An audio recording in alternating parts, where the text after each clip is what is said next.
all you beautiful people out there, what is going on? This is your friend Brady coming at you fast with some Counter-Strike Go gameplay. And I'm actually doing this in the watch tab, you know, where you like download your previous gameplays and you watch it in like the theater mode. And I have it on highlight mode right now, so it's going to do a lot of fast forwarding, where it fast forwards to the highlights of my gameplay in this game. So if you guys are confused on what's going on, I just wanted to explain that before, you know, we delve into this gameplay a little bit. So this is competitive, obviously. That's the only thing I play, really. You already know it's your boy going up with that 4K in that round right there. Some rounds, I just get one kill, and it just shows it as a highlight.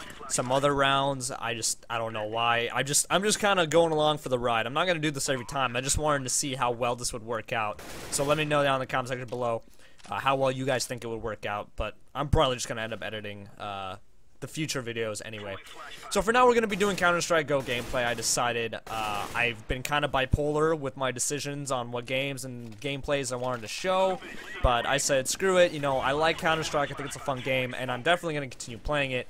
I'm going to stop opening cases, though, because that just drains your money like crazy, but it is a fun game to play nonetheless. So what I'm going to be talking about today in this video is how I think and why I think Counter-Strike has the most skill out of any first-person shooter that I've personally played. Has more skill than Call of Duty, has more skill than Halo, and has more skill than Battlefield. Now, a lot of people are going to disagree with me. Everybody has their personal favorites. Everybody has their own fanboy things. Everybody has their own video games that they love playing and that they think are the best. And I know that's going to happen, and that's just how it is. Everybody has their own favorites. It makes sense. Halo is a very tactical game. Call of Duty can also be a very tactical game. It just all depends on how you play it. But the reason I think Counter-Strike is it takes the most skills because it's the hardest to get used to. It's the hardest to learn. It's the hardest to, you know, figure out, and it's the hardest to become a pro at, from what I've seen. And I'm going to explain to you guys why.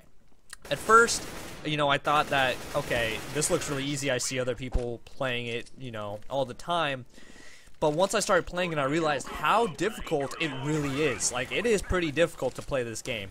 First off, it's the exact opposite of COD, so you can't just strafe and spray like crazy unless you have an SMG.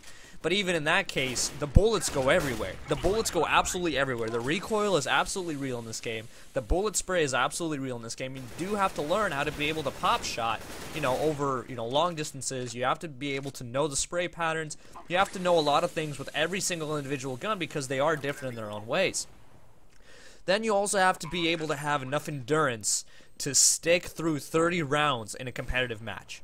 That's another thing that is very, very important, is just to have that endurance, is to be able to just, you know, just push through it, be able to stick with it, not give up hope if you're losing, or if you are winning, don't slow down. It's very important. It's like running a marathon, and it is very difficult for people to do that. So I think that's another reason why. A third reason is because it actually does involve some smarts and some planning ahead when it comes to the economy. The economy in this game dictates what weapons and what grenades and what equipment you can use in every round, depending on how much you can buy and how much you can't buy.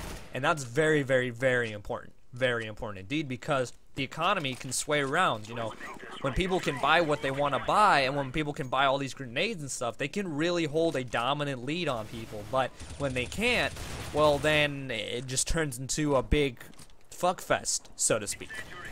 Because you have pistols going up against assault rifles at a certain point, and it becomes very difficult to win at that point. But sometimes, if your team is good enough, you are able to do so, and it's just a beautiful thing when that happens. So, you know, being smart with money management, being patient and in control with your shots. You have to stand still like you're seeing me do in this gameplay.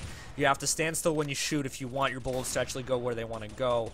Unless you have a pistol or an SMG, those are a couple of guns that, you know, you can not worry about in that situation. But it's just so much goes into this game. It's just hard to explain how much it really is. And if you do know how to aim your weapon, and you do know how to get those headshots, you can instantly kill people. And there's not like large room for error. You know, with Halo, it takes a full 4 bursts with the battle rifle, 5 shots with the DMR. You have to keep your shot on target. I agree with that point. that is also very skillful. For example, you know, I'm trying to bring up counter arguments. But also, you know, like in Counter-Strike, to be able to win a gunfight when you're getting shot at first is very difficult. But if you manage to do that, that takes a lot of skill. That's very, very difficult to do so. But, you know, having precise aim, being able to pop shot, being able to aim for headshots, having patience, you know, having awareness, having money management techniques, all that kind of stuff, very, very, very important. Very important to be able to do so. So, you know, taking all of that into effect, on top of the basic stuff in every first-person shooter that you need to know, like, you know, not money management, what am I saying? Map awareness, you know, map awareness, strategies, sound whoring, all that stuff, yeah, that makes sense, okay? That does apply in this game as well. That's pretty typical and standard of a lot of first-person shooters.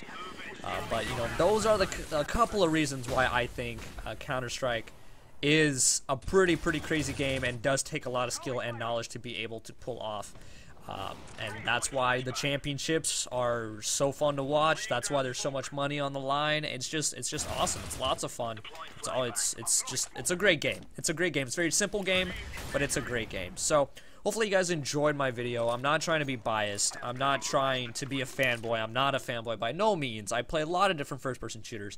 I'm just trying to come at it with a statistical and informational approach to it, because I do believe that it is the most skillful first-person shooter that is currently available at the moment. So thank you guys so much for watching. Hopefully you enjoyed. If you did, please drop a like, comment, subscribe, all that good stuff. As always, make sure you all have a wonderful day.